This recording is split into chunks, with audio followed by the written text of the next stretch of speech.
इसी महान संत ने कहा है, जिस पर ईश्वर की कृपा बरसती है उसे सबसे पहले बुद्धि मिलती है और बुद्धि से विनम्रता। लेकिन जब तक विनम्रता नहीं आती तब तक न ज्ञान टिकता है और न ही कृपा।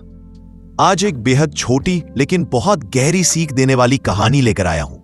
एक महात्मा थे, गहरे तपस्वी, शांत स्वभाव वाले। एक दिन प्रार्थना करते करते अचानक उन्हें एक दिव्य आवाज सुनाई दी। आकाशवाणी हुई, 1 वर्ष बाद तुम्हारा जीवन समाप्त हो जाएगा। महात्मा जी मुस्कुरा दिए, आंखों में आंसू आ गए।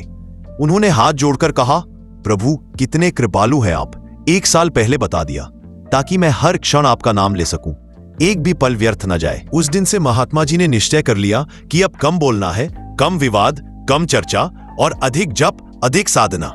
लेकिन भक्त रोज आते थे, बातें करते थे, समस्या बताते थे। तो उन्होंने एक वाक्य तय कर लिया, एक ही लाइन जो हर बात को छोटा कर दे, प्रभु की मर्जी में भलाई ही भलाई है। कोई आता कहता अकाल पड़ गया, महात्मा कहते प्रभु की मर्जी में भलाई है। किसी ने कहा फसल बेकार हो गई, इत्तर वही प्रभु की मर्जी में भलाई है। कोई कहे मकान बन गया, नौकरी लग गई, तो भी वही वाक्य प्रभु की मर्जी में भलाई है। एक भक्त था, बहुत प्रेम करने वाला, रोज सेवा करने वाला। एक दिन आंखों में आंसू लिए आया, बोला, महाराज मेरा छोटा बच्चा आज चल बसा। महात्मा के भीतर दर्द उठा, लेकिन आदत से मजबूर वही वाक्य निकल गया, प्रभु की मर्जी में भलाई है। यह सुनकर भक्त तड़प उठा, गुस्से में चला गया। सोचता रहा, इतनी सेवा करने के बाद भी मेरे दुख पर भी वही एक लाइन, ये कैसे संत है। गुस्सा बढ़ता गया और उसके भीतर प्रतिशोध जन्म ले चुका था। सोचा कल सुबह ही इनको सबक सिखाऊंगा। सुबह ब्रह्म मुहूर्त में महात्मा जी रोज की तरह नदी किनारे टहलने निकले।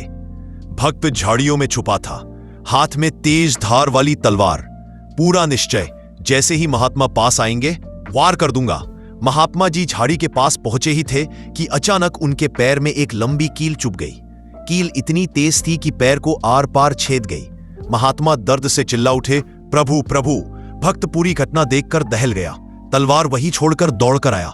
कांपती आवाज में बोला, महाराज ये क्या हो गया, इतना खून बह रहा है। महात्मा ने दर्द में भी मुस्कुराते हुए वही लाइन कह दी, बेटा प्रभु की मर्जी में भलाई है। भक्त तिलमिलाकर बोला, कैसी भलाई महाराज, पैर कट सकता है, जख्म पड़ा है। महात्मा बोले, बेटा 1 साल पहले मुझे आकाशवाणी हुई थी, बताया गया था कि 1 साल बाद मेरी मृत्यु तलवार से होगी। आज जो दर्द मेरे पैर में है वो उसी मौत को रोक रहा है। जो तलवार मेरे गले पर चलनी थी वो मेरे पैर पर रुक गई। प्रभु की कृपा देखो, मेरी मृत्यु आगे बढ़ गई, मुझे जीवन मिल गया। भलाई तो हुई बेटे, बहुत बड़ी भलाई। भक्त सन्न रह गया, कांपते हुए बोला, महाराज तलवार तो मेरे ही हाथ में थी, मैं ही। महात्मा जी ने कहा, बेटा तुम नहीं थे, वो समय था, वो काल था जो तुम्हें बहका कर ले आया। लेकिन प्रभु की कृपा से मौत मेरे पैर में रुक गई। यह कहानी एक बात सिखाती है, ऊपर वाला गलत नहीं करता, हम बस समय रहते समझ नहीं पाते। इसलिए हर परिस्थिति में कहिए प्रभु की मर्जी में भलाई है।